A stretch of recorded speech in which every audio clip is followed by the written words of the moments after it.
মনামিদি, হুম।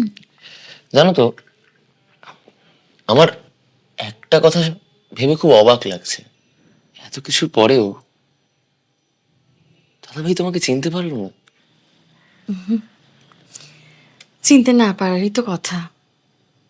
তোমার দাদাভাই যখন স্কুলে পড়তো সারা দিন বইয়ের মধ্যে মুখ গুজে বসে থাকতো, আর কলেজে যখন এলো তখন হয় পড়াশোনা নালে পার্টি পলিটিক্স নিয়ে মত্ত।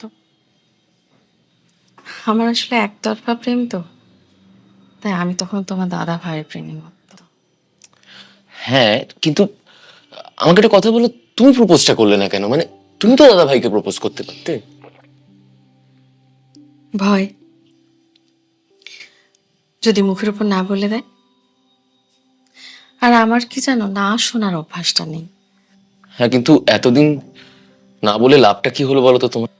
এত দেরি হয়ে গেল, দাদাভাই তো কাজ করতে ব্যাঙ্গালোর চলে গেল, এতটা লেট হয়ে গেল, আর এর মধ্যে এমন একটা অ্যাক্সিডেন্ট হলো যে বাবা মা। আসলে কপাল, কপাল মানো, কপালে যা লেখা থাকবে তাই হবে।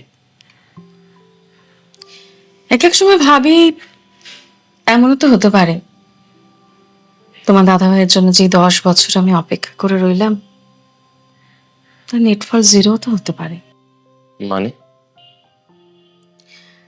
মানে এমন তো হতে পারে যে তোমার দাদা ভাইয়ের আমাকে হয়তো পছন্দই না, বা হয়তো দুজন দুজনকেই মনে মনে পছন্দ করি, কিন্তু কারোরই কাউকে বলে ওঠা হলো না। মনামিদি, না না, তুমি তুমি আমার কথাটা শোনো।